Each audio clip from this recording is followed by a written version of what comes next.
Hello students, all of you warmly welcome in this YouTube channel that has been planned to provide you online classes in English.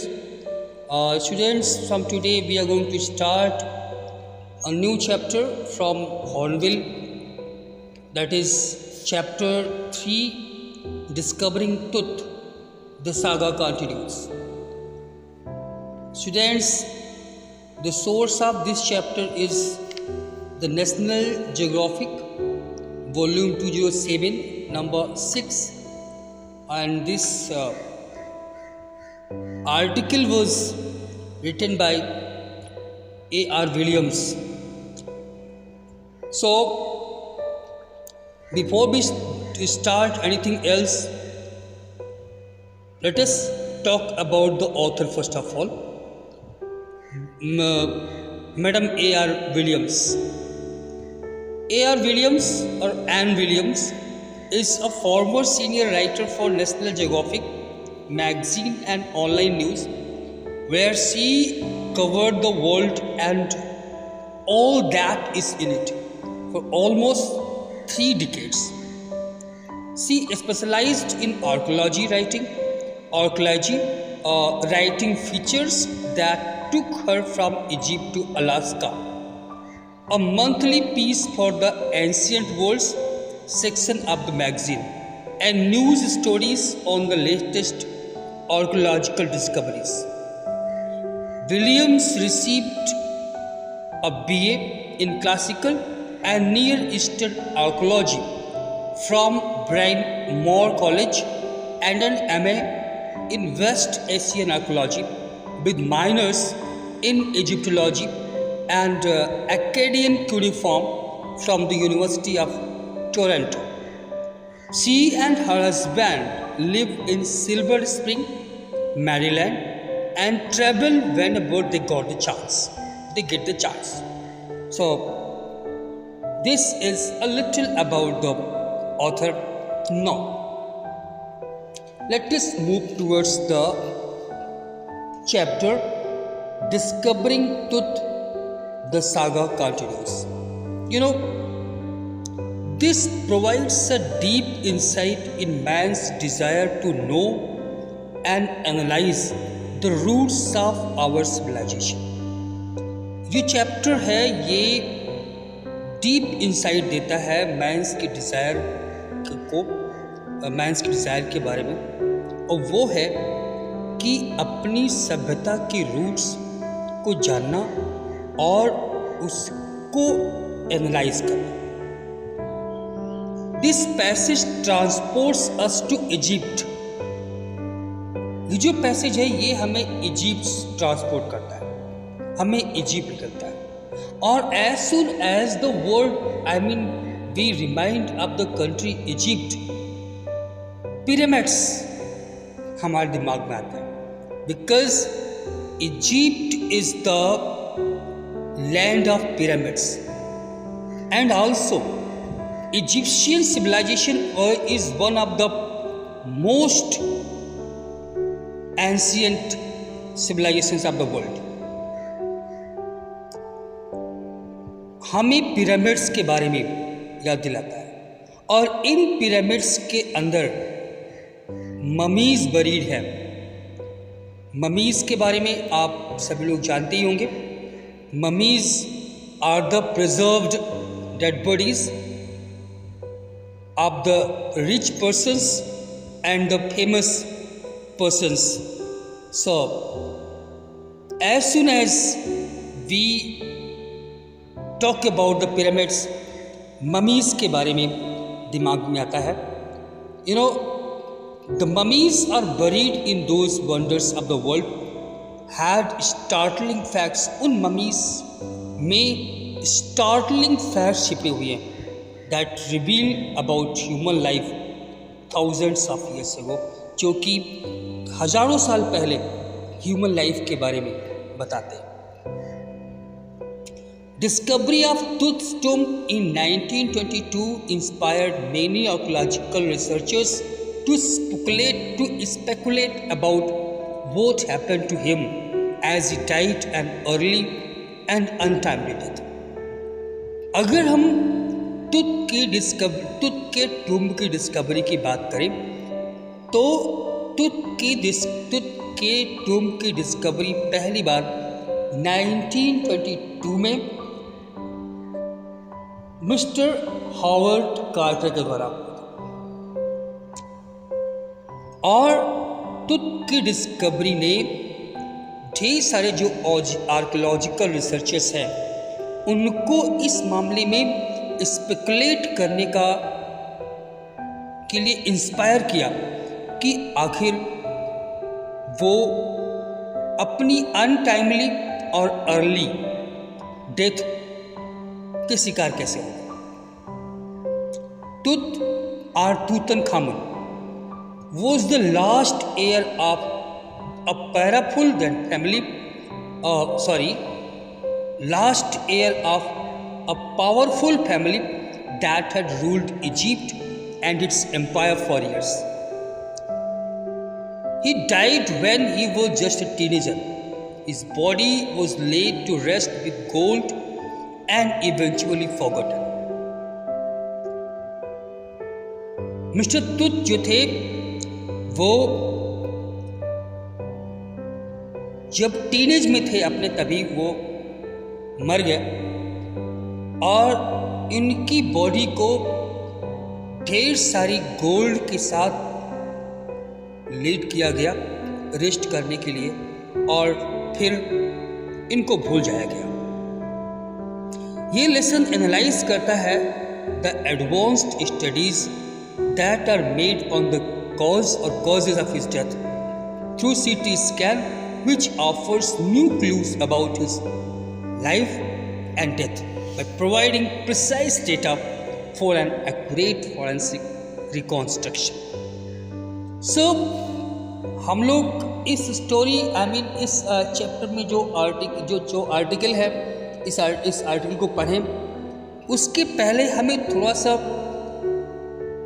तुत या Tutankhamun के background में जाना चाहिए क्योंकि वहाँ से हमें बहुत कुछ क्लू मिलने वाला है जो कि हमें इस चैप्टर को समझने में हेल्प करेगा।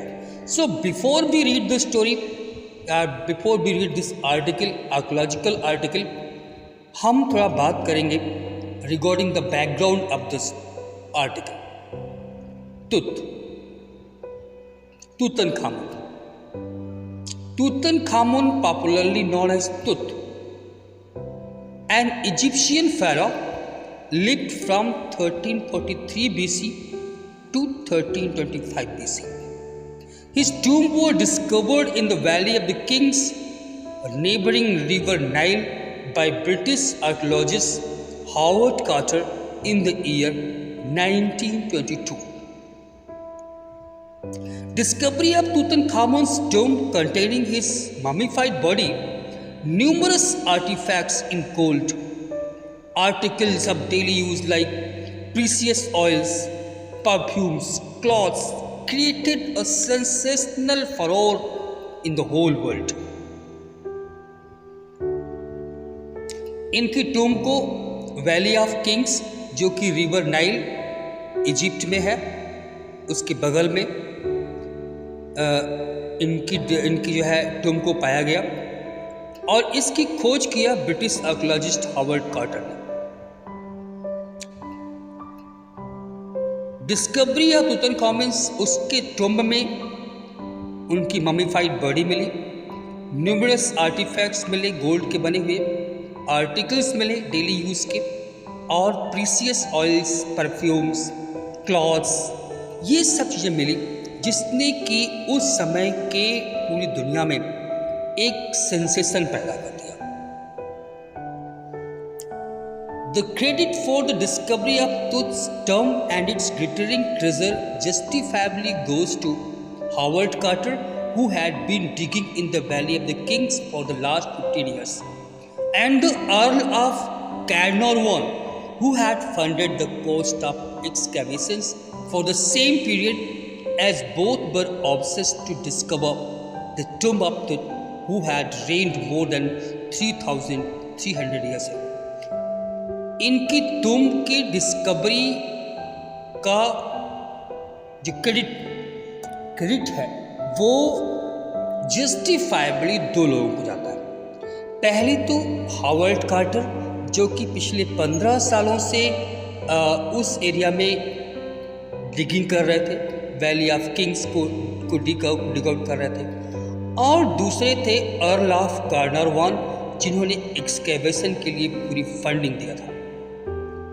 टिल देन उस समय तक कुल 33 रॉयल टॉम्ब्स को फाउंड आउट किया जा चुका था in the bedrock of the valley, but all had been pillaged long before by trophy thieves.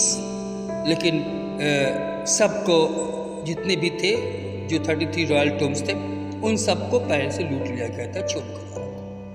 3 discoveries made in the early 20th century reinforced the belief that Tut's tomb was hidden somewhere in the valley. लेकिन 3 discoveries ऐसी थी जो कि 20th century में हुई थी, वो इस बिलीफ को जोर दे रही थी कि तुत का टर्म वहीं कहीं आसपास है। जो पहला डिस्कवरी थी वो थी एक फैंस कप का, जो कि फाउंड हुआ था hidden under a rock bearing Tutankhamun's name, उस पे तूतनखामुन का नाम लिखा हुआ था। The next was a small mud filled pit tomb containing piece of gold foil with pictures of inscriptions of Tut and his wife. उसमें तुत और उनकी वाइफ के इंस्क्रिप्शंस मिले थे गोल्ड फाइल के साथ। ये दूसरा जो है एक आइडिया था।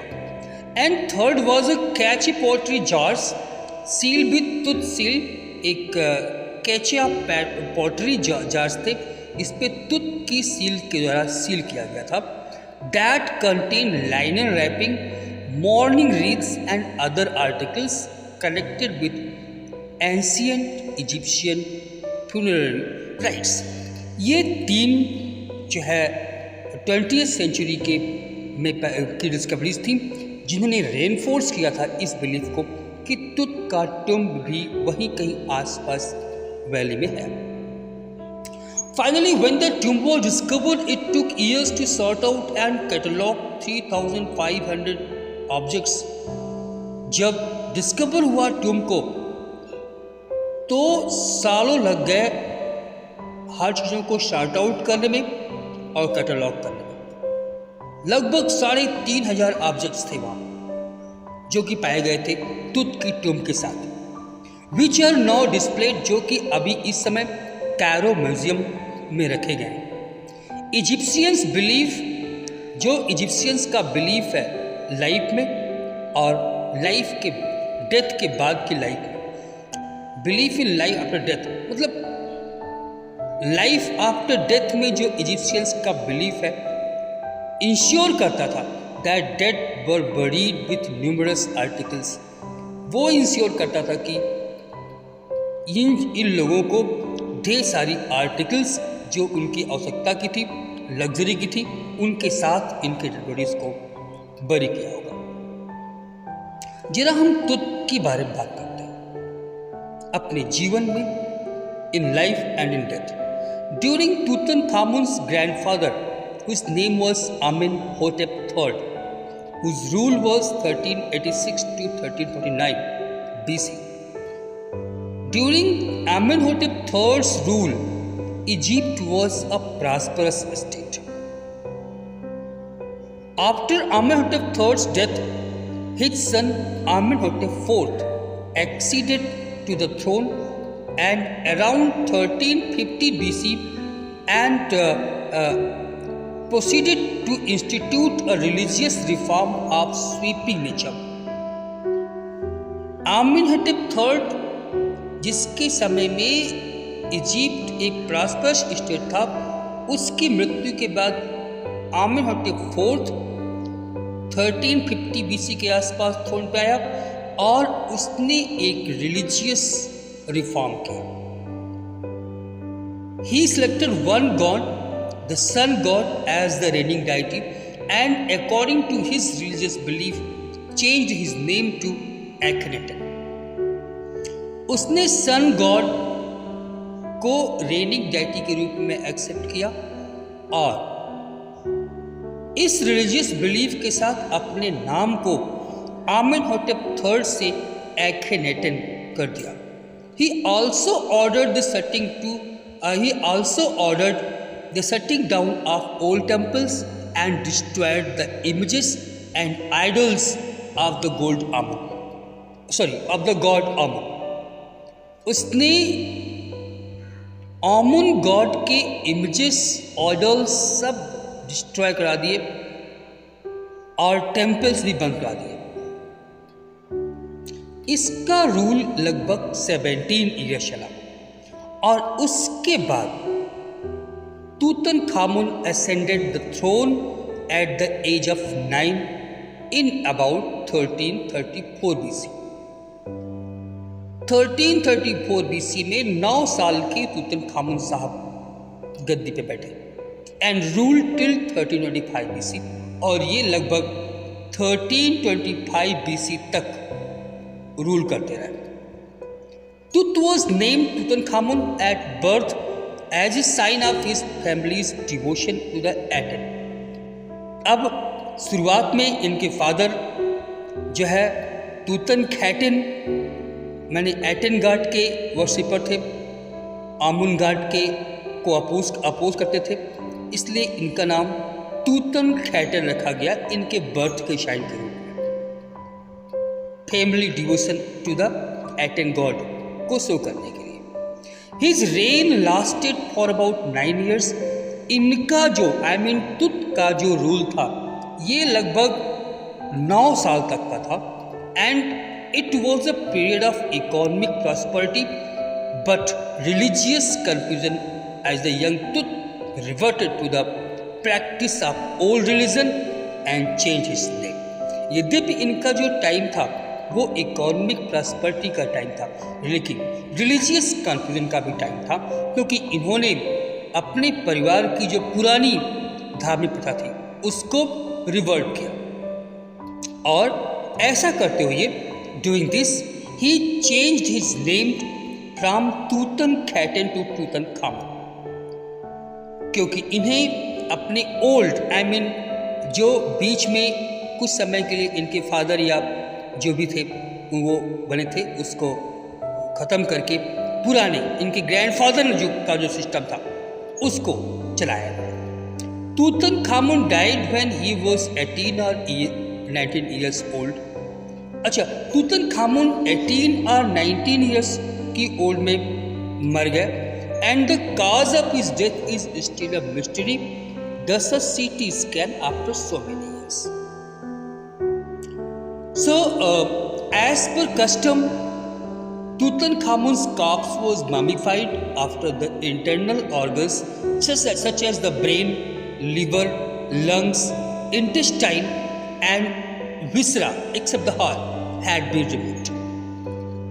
इनके इंटरनल ऑर्गन को निकाल करके उसको अलग तरीके से ममीफाई किया गया और इनकी कॉर्प्स को अलग मम्मी में जो है ममीफाई किया गया।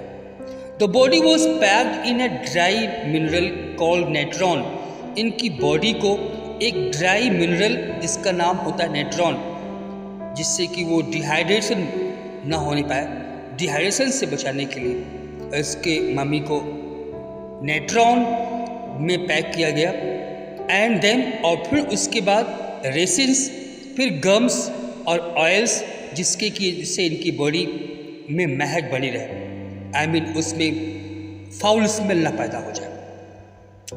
विच was wrapped in linen bandages, फिर उसको लिनन बैंडेजेस से रैप किया गया and adorned with amulets and other jewelleries, और एमुलेट्स और अदर ज्वेलरी से पूरी तरीके से एडोर्न किया गया। The organs which had been treated separately but placed in 4 miniature coffins, वो ऑर्गन्स जो कि अलग से ट्रीट किए गए थे, जैसे ब्रेन था, लिवर था, लंग्स थे, इंटेस्टाइन था, उसको 4 छोटी छोटी अलग कॉफिन्स में प्लेस किया गया और उन सब को एक कैनोपिक चेस्ट के साथ जो है अलग रखा गया। The chest was further placed in a shrine. वो जो चेस्ट था उसको जो है फर्दर एक श्राइन गार्डेड, यानी कि श्राइन के द्वारा गार्ड करके उसको रखा गया। उस श्राइन में 4 स्टैचुएट्स लगाई गई गॉडेस की, goddesses Isis, Nephthys, Selket and Neith के द्वारा। Here I am going to show you, ये आपकी पिक्स हैं कॉफिन्स कंटेनिंग इंटरनल ऑर्गन्स। यहाँ पे 2 दिखाई गई हैं, इसी तरह की 4 थी। ये आप देख सकते, ये कॉफिन्स हैं किंग टूथ की। ये आपके गॉडेसेस हैं।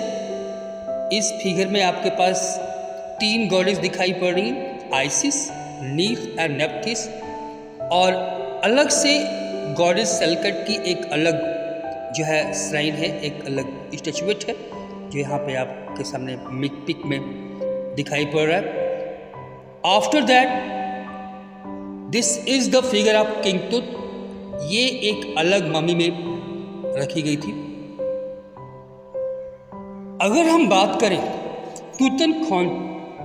तूतनखामुन के टुम्ब की, कि तूतनखामुन्स tomb is intricate and grand. The most impressive object in the tomb was the solid gold coffin. इस पूरे टोम का में जो सबसे ज़्यादा इम्प्रेसिव ऑब्जेक्ट था वो था solid gold coffin, which contained the mummified body of king, जिसमें कि किंग की मम्मीफाइड बॉडी थी। इसका वजन लगभग 110.4 किलोग्राम था, उस गोल्ड कॉफिन का। The mummy had a death mask made of gold, solid gold. Mummy में एक डेथ मास्क था, वो भी सॉलिड गोल्ड का बना हुआ था, with the Kings treasures, weighing 10 kilogram. इसका वजन 10 किलोग्राम के आसपास था। The belief was that the king would be buried with the same features, क्योंकि ये लोग इजिप्शियन इस तरीके से ढेर सारी चीज़ों के साथ डेड बॉडी को बरी किया करते थे, क्योंकि उन्हें विश्वास था, इट वॉज देयर बिलीफ, कि जिस तरीके से इनको हम दफन कर रहे हैं उसी तरीके से ये सेम फीचर्स के साथ ये दोबारा पैदा होंगे। ये कुछ इनके गोल्डन स्प्लेंडर के पार्ट आप देख सकते हैं यहाँ पर पिक्स में। आप इनको देखिए, प्लीज सी देम। ये इनका स्प्लेंडर था, this was his the splendour. Okay, now if we talk about the curse of mummy, ये अंतिम बात है जो कि यहाँ पे जानने योग्य है। Curse of the mummy. To protect the mummified bodies of their kings and to prevent robbers or political enemies from desecrating the burials, a curse was invoked against violators. Mummified bodies को लुटेरों और political enemies से safe guard करने के लिए एक कर्स invoke किया गया था for the violators. The belief in the mummy's curse was rekindled, और वो ये था कि अगर कोई भी फहरा के इस डेड बॉडी को डिस्टर्ब करने का प्रयास करेगा तो उसकी अनटाइमली डेथ हो जाएगी या फिर मिस फॉर्चून का सामना करना पड़ेगा। अच्छा, और ये जो इनकी कर्स थी, दिस वॉज रिकाइंडल्ड व्हेन लॉर्ड कार्नरवन, जिसने कि फंडिंग किया था हावर्ड कार्टर को, वो टूथ के टोम की डिस्कवरी के 5 महीने के अंदर, with in 5 months he was died. तो इन जो ये सोच थी वो थोड़ा सा रिकाइंडल्ड हो गई थी।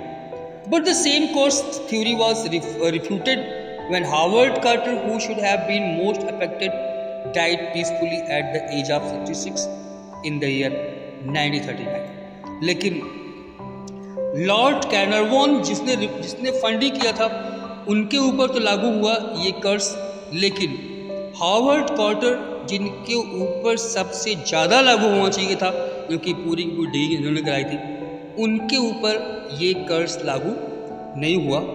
ये हॉवर्ड कार्टर 66 ईयर की एज में पीसफुली 1939 में एक्सपायर हुए। सो in this way we have tried to get idea about Tutankhamun and his state.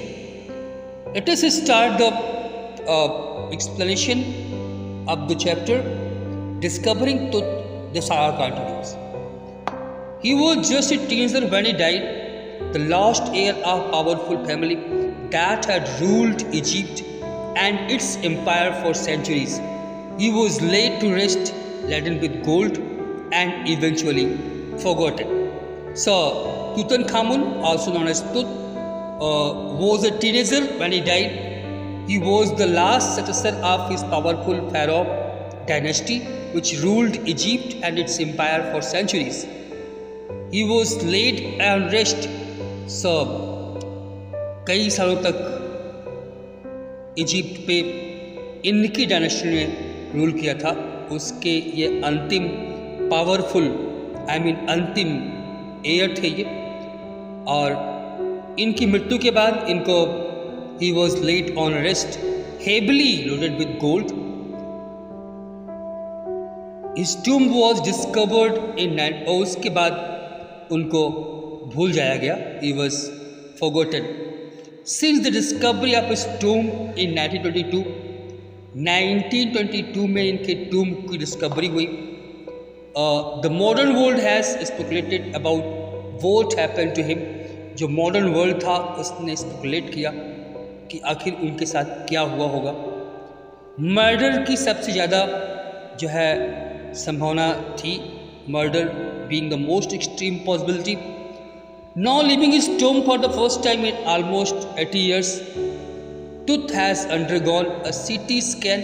लगभग 80 years के बाद उनकी टूम को उनकी डेड बॉडी को, उनकी मम्मी को CT स्कैन किया गया, और उस CT स्कैन के माध्यम से ढेर सारे क्लूज मिले. That offers new clues about his life and death. उनकी लाइफ के बारे में और उनकी डेथ के बारे में. That provides precise data for an accurate forensic. इससे प्रिसाइज डेटा मिलते हैं एक एक्यूरेट फॉरेंसिक रिकॉन्स्ट्रक्शन के लिए इस वॉइस फैला के. So students, in this way we have read and got introduced about Tut, and the other things we shall discuss in our next class. Thank you. Have a nice day.